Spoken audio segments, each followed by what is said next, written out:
kay hinimok ang mga taga-suporta na huwag nang makialam sa kanyang kaso sa ICC. Naritong news scoop ni Kim Gomez.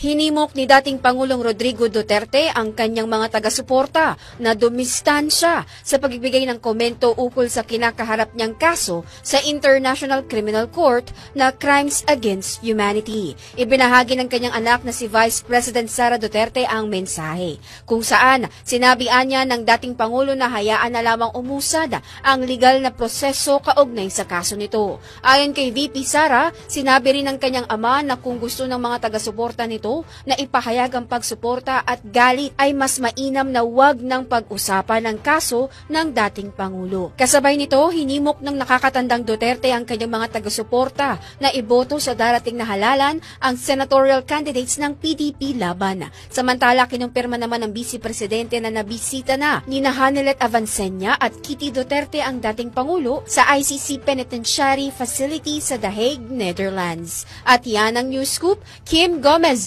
Nagbabalita ng tama, naglilingkod ng tama.